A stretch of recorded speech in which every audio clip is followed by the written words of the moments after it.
तो last lecture में मैंने आपको जेएफआर के बारे में बताया था कि ग्लोमेरुलर फिल्ट्रेशन रेट क्या होता है।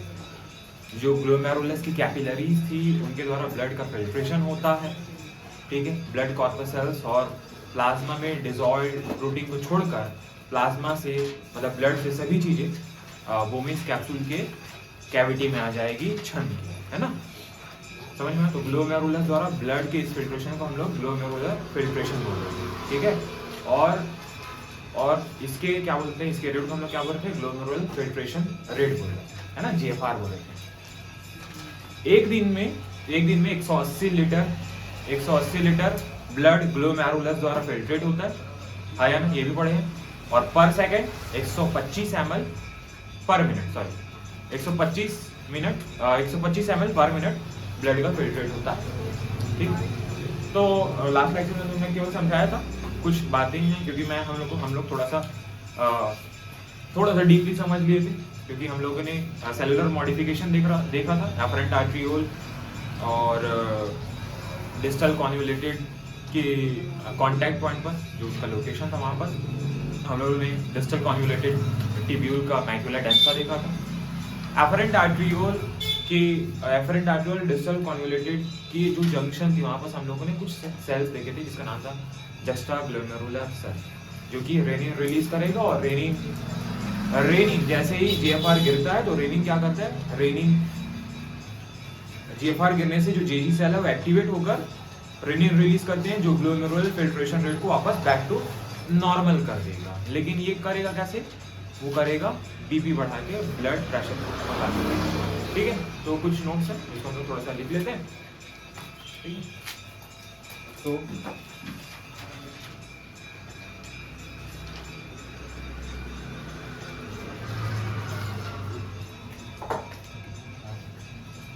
kidney have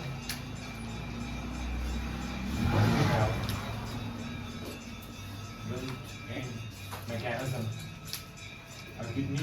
Kidney have built-in mechanisms for regulation.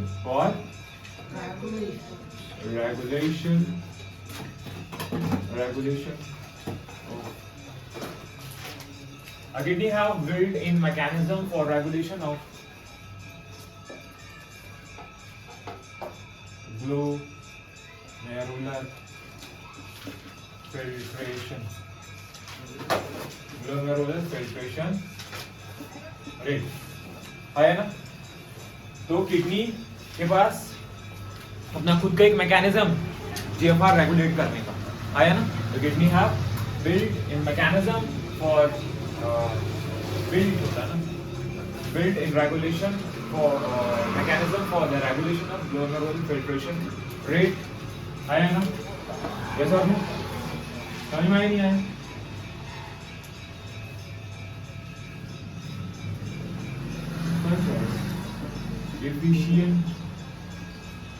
such as efficient mechanism carried out by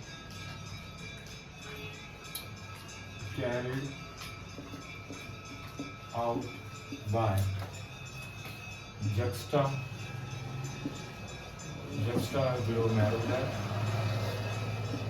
apparatus. Such as efficient mechanism carried out by juxtaglomerular apparatus. Yes or no? समझ पा रहे हो, हाँ या ना, yes or no? तो हम लोग यही चीज पढ़े कि किडनी के पास खुद का एक क्या है, मैकेनिज्म है, जो मैकेनिज्म है ये जस्टाग्लोमेरुलर apparatus द्वारा, सच एज इफिशिएंट मैकेनिज्म, ये एक प्रकार का बहुत इफिशिएंट मैकेनिज्म है जो जस्टाग्लोमेरुलर द्वारा होता है जीएफआर का रेगुलेशन, हाँ या ना, yes or no, हाँ या ना, समझ पा रहे नहीं समझ पा रहे, ठीक है। फिर इसके बाद क्या लिखता है कि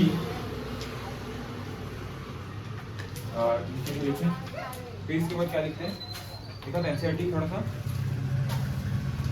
इसके बाद आता था आपका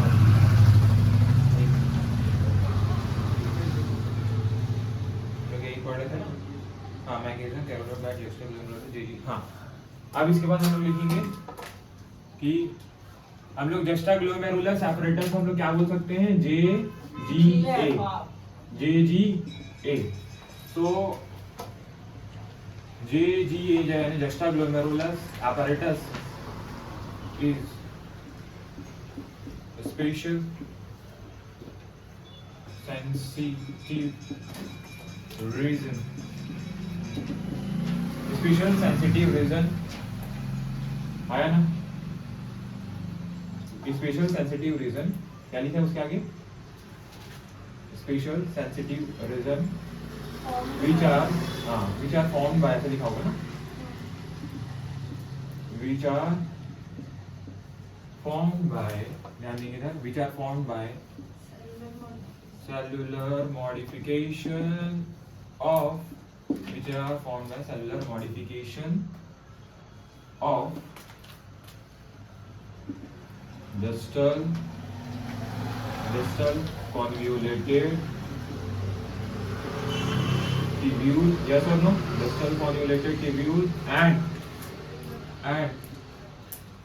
distal convoluted tubule and afferent arteriole of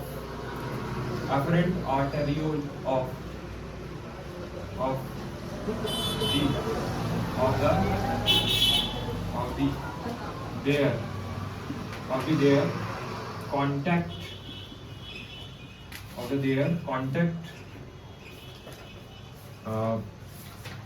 area या फिर contact region लिखा हुआ of their contact, बस इतना ही लिख सकते हैं कि contact रीजन लिख लेते हैं ना, कॉन्टैक्ट रीजन, ये ज्यादा अच्छा वर्ड है। ठीक है, तो जेजी जो जस्टा ग्लोमेरुलर एपरेटस है, this is a special sensitive region which are formed by the cellular modification of distal convoluted tubule and DCT and afferent arteriole of their contact point or a contact region, yes or no, clear है नहीं clear, हाँ या ना, समझ में आया, ये sir यही लिखा हुआ है, क्या होगा समझाऊं एक बार, हाँ तो शुरू से, हाँ तो एक बार मैं इसको लिखा देता हूँ, पहले लिख लेते हैं, फिर उसके बाद हम लोग पूरा समझते हैं कॉन्टैक्ट रीजन, फिर इसके बाद कौन सा वाला पॉइंट है बेटा,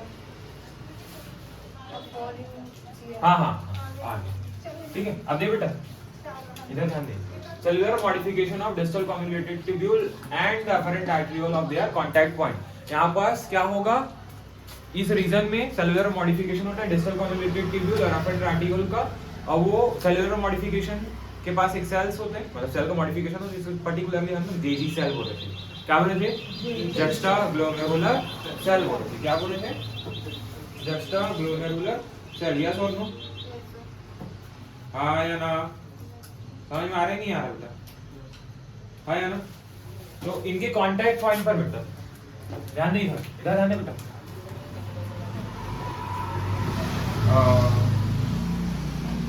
इधर ध्यान देंगे, कांटेक्ट ध्यान दें बेटा, contact point of DCT and afferent arteriole, contact point of DCT and afferent arteriole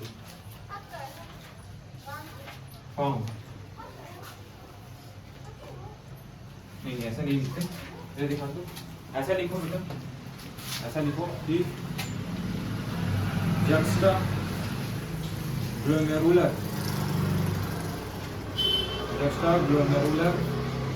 cells are found in the region of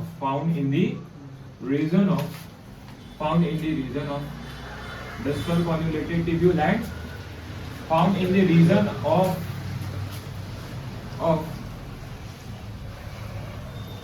contact area of DCT and afferent arteriole, ठीक है, थोड़ा सा एक्स्ट्रा चीजें को भी हमको लिखना है ना, मैं जो चीजों को लिखा रहा हूँ उसको भी आप लिखते चलिए, क्योंकि लास्ट लेक्चर आपने ध्यान से देखा हुआ है।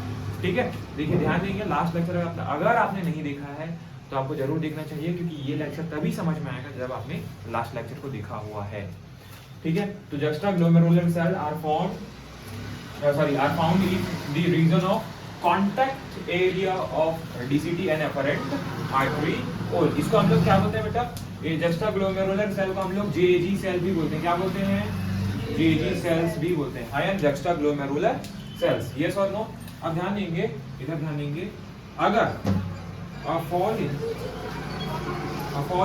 GFR, a fall in GFR can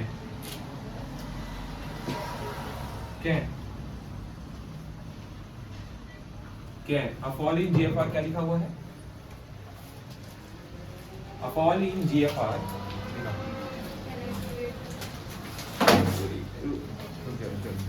आराम से कोई दिक्कत नहीं है।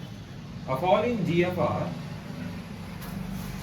हाँ, a fall in GFR can activated, यानी कि a fall in GFR can activated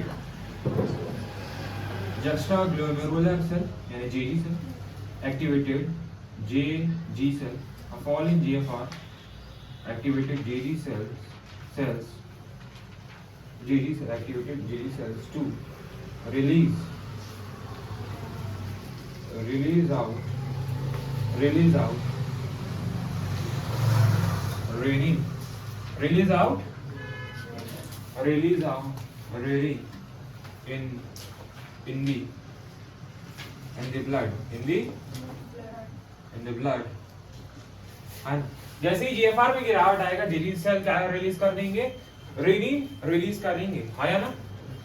release out renin in the blood and renin can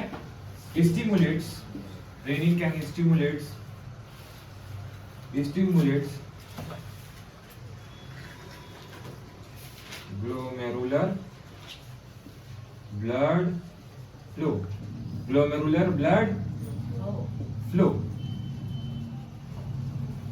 glomerular blood flow, that is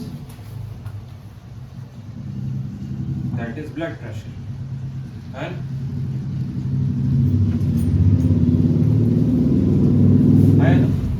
renin can stimulate glomerular blood flow, आया ना? समझ में आया? Yes और no? तो क्या करेगा रेनिन? क्या करेगा? ग्लोमेरुलर ब्लड फ्लो को स्टिमुलेट कर देगा। यस और नो? आया? तो या फिर हम लोग क्या देखते हैं, when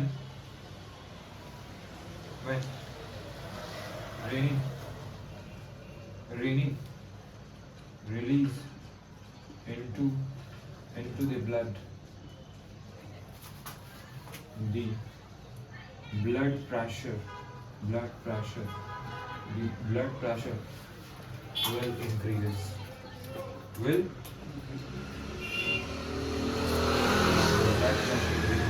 yes or no?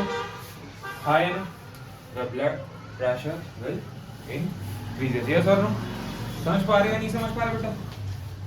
हाँ या ना? Yes sir. आ रहा है यार? हाँ या ना? अब ये रिलीज करके क्या आएगा? thereby, ध्यान देंगे, thereby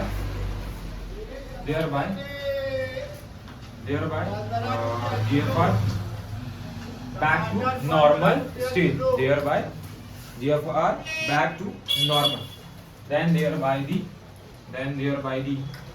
GFR back to normal, then thereby the GFR back to normal. Okay, ठीक है, इतना नोट करें फिर देखते हैं।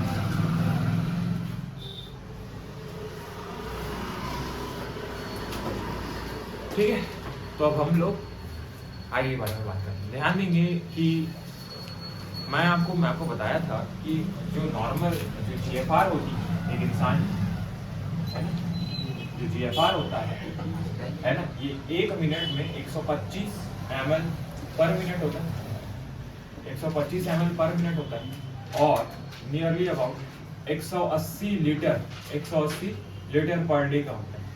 इतना फिल्ट्रेट बोमिक्स कैप्सूल मतलब इतना फिल्ट्रेट रोज बनता है, इतना फिल्ट्रेट रोज बनता है, समझ पा रहे?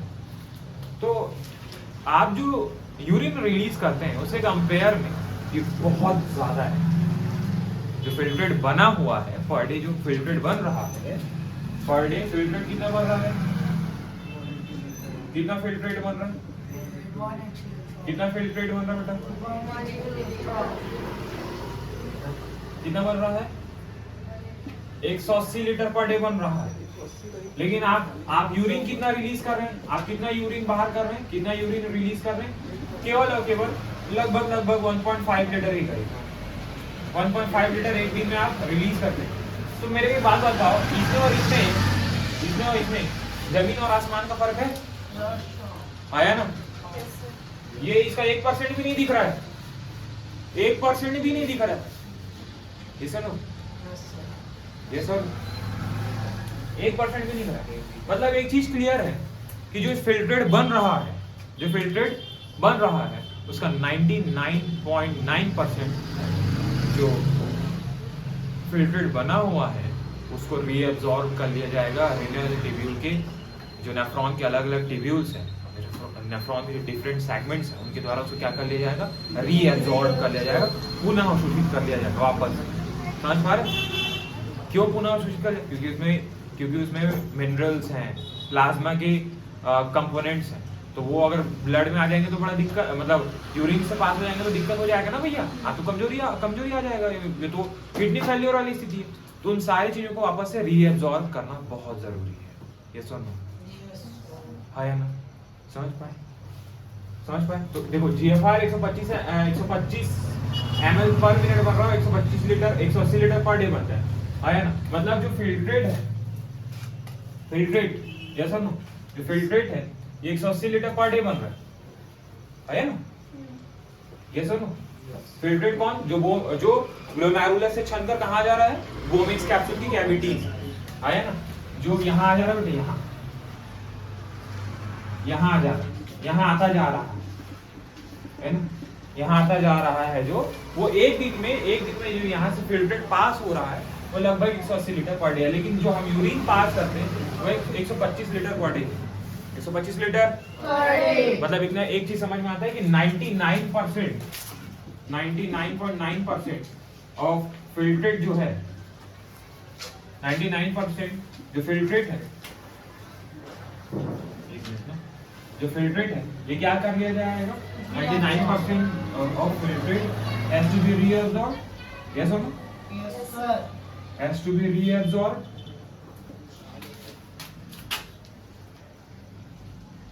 Reabsorb डालेगा ना? Yes or no? 99% को क्या कर लिया था? Reabsorb. Yes sir? Yes, sir. आया ना? ठीक है, पहले इतना नोट करें, फिर इसका मैंने आपको नोट्स दिखाता हूँ। ठीक है, चलो इसको नोट करो पहले। अरे मन कर यार। तो देखो हम लोगों ने क्या देखा कि GFR को नॉर्मल कैसे किया जाता है। अब मेरी बात को सुनो ध्यान से, सुनो। जैसे कि हमने ये देखा कि 180 लीटर जो फिल्ट्रेट है वो एक दिन में बन रहा है ना? 180 लीटर फिल्ट्रेट। लेकिन हम जो यूरिन पास कर रहे हैं वो 1.5 लीटर के करीब। हम जो यूरिन पास कर रहे हैं वो कितने लीटर के करीब है? 1.5 लीटर। यस और नो? तो एक चीज समझ में आ रहा है, 180 लीटर और 1.5 लीटर में जमीन आसमान का फर्क है। यानी जो 99% जो फिल्ट्रेट है उसको क्या कर लिया जा रहा है? नेफ्रॉन के जो अलग अलग सेगमेंट्स हैं, नेफ्रॉन के जो डिफरेंट टिब्यूल्स हैं, उसके द्वारा, ध्यान दो इधर, नेफ्रॉन के डिफरेंट टिब्यूल के द्वारा जो 99% फिल्ट्रेट है वो रीअब्सॉर्ब कर लिया जाएगा। रीअब्सॉर्ब मतलब जो छन के आ चुका है उसको वापस से ब्लड में मिला दिया जाएगा। रीअब्सॉर्प्शन का मतलब, पुनः अवशोषण का मतलब वापस से जो फिल्ट्रेट जो ब्लड से छन कर आ चुका है, आया ना? किसमें? रीनल टिब्यूल्स में, जैसे PCT हो गया, DCT हैनलेस लूप है ना, या फिर कलेक्टिंग डक्ट, उससे क्या किया जाता है? उससे वापस मिला दिया जाएगा, वापस उससे ब्लड में मिला दिया जाएगा, तो वापस उसके क्या बोलते हैं, इस घटना को हम लोग क्या बोलेंगे, रीएब्जॉर्प्शन, यानी पुनः अवशोषण। क्या बोल रहे हैं, यानी पुनः अवशोषण। ठीक है, सबसे पहली बात तो एक चीज समझ में आया कि 99% फिल्ट्रेट रीएब्जॉर्ब कर लिया जाता है। अब इसमें भी कुछ खास बातें हैं, इसमें भी कुछ खास बातें हैं। क्या खास बातें हैं कि जो बोलना चाहिए, जैसे ग्लूकोज हो गया, ठीक है, glucose C6H12O6, amino acids, glucose amino acids है ना, it is monomer of protein, protein का मोनोमर। तो ग्लूकोज अमीनो एसिड और सोडियम आयंस जैसे जो मिनरल्स आयंस हैं, उनका जो रीएब्जॉर्प्शन है वो एक्टिव प्रोसेस से होगा। कैसे होगा, एक्टिव प्रोसेस यानी सक्रिय विधि द्वारा इसका पुनः अवशोषण होगा। तो एक्टिव प्रोसेस को हम किस संदर्भ में ले रहे हैं, यहाँ पर ध्यान देंगे, मैं आपसे अगर यहाँ पर लिख रहा हूँ रीअब्सॉर्ब एक्टिवली, एक्टिवली मतलब यहाँ एनर्जी यूज किया जा रहा है सक्रिय विधि द्वारा। मतलब सक्रिय विधि का मतलब क्या, कि इसको रीअब्सॉर्ब करने में एटीपी का यूज हो रहा है। किसका यूज हो रहा है, एटीपी का। एटीपी क्या है, एनर्जी मॉलिक्यूल है ना, यानी एनर्जी का यूज, हमको एनर्जी की रिक्वायरमेंट है इनको रीअब्सॉर्ब करने के लिए, है ना। तो जब भी एटीपी की जरूरत हो रही है हमको रीअब्सॉर्ब करने के लिए, तो हम लोग उस प्रोसेस को क्या बोले, एक्टिव प्रोसेस बोले। तो ग्लूकोज अमीनो एसिड और जो इंपॉर्टेंट मिनरल्स है ना, सोडियम हो गया, क्लोराइड आयंस हो गए, इनके रीअब्सॉर्प्शन के लिए क्या करना पड़ा है हमको, एनर्जी, मतलब हमको नहीं, नेफ्रॉन की ट्यूब्यूल्स को एनर्जी लगानी पड़ रही है। मतलब एक चीज समझ में आ रहा है कि जब भी किसी भी चीज के रीअब्सॉर्प्शन में एटीपी का यूज हो रहा है, तो आप उसको आप क्या बोलेंगे, ये एक्टिव प्रोसेस है, एक्टिवली इसका रीअब्सॉर्प्शन हो रहा है, यानी रीअब्सॉर्प्शन के दौरान एनर्जी का यूज हो रहा है। यस और नो, आया ना। लेकिन सर कुछ सब्सटेंस जैसे कि सर बोलना चाहिए जो नाइट्रोजिनस वेस्टेज है, जो नाइट्रोजिनस वेस्टेज हो गए, वाटर हो गए, है ना, नाइट्रोजिनस वेस्टेज हो गए, वाटर हो गए, है ना। तो इनका जो रीअब्सॉर्प्शन है, इसमें किसी भी प्रकार की एनर्जी की जरूरत नहीं है, किसी भी प्रकार की ऊर्जा की आवश्यकता नहीं है।